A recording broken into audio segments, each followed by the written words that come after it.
When it comes to home landscapes, native plants often get a bad rap. They're seen as weedy and unruly.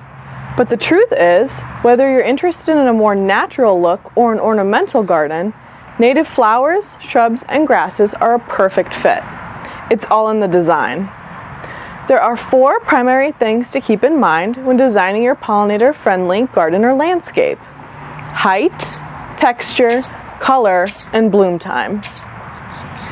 Native plants range in size from a few inches to upwards of 8 feet tall.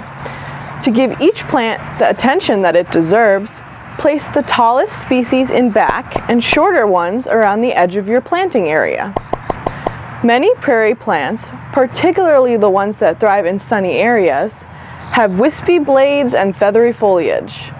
Too many of these in a garden may look messy. A blend of textures will also give the landscape a more cohesive look. Consider contrasting the skinny, bright blue flower spikes of the hoary vervain with the fat, rounded blooms of purple coneflower. Adding colorful and interesting flowers like the Queen of the Prairie, Black-Eyed Susan, and Blue Flag Iris will make for an even more striking design. Regardless of the plant colors, textures, and heights you choose to incorporate, remember that species bloom at different times. Plant species with staggered bloom times to keep your garden or landscape looking good throughout the season. There's a lot to consider, but the good news is that native landscapes require much less long-term maintenance than their non-native counterparts. Patrol your pollinator plants once or twice a week during the early spring to pull out young weeds before they go to seed or start spreading. Avoid using pesticides.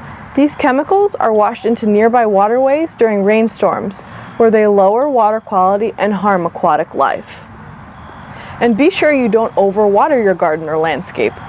Native plants are less sensitive to times of drought and often thrive during dry summers, thanks to their deep root systems. In seasons with normal rainfall, additional watering isn't needed. If you ever do need to water, limit it to the early morning or at dusk to minimize evaporation. That's it for us at Planting for Pollinators. Follow the steps we've laid out in this series to get your garden or landscape started on the right foot, and native species will reward you with beautiful, abundant flowerings while also protecting water quality and providing food and habitat for pollinators each and every year thereafter.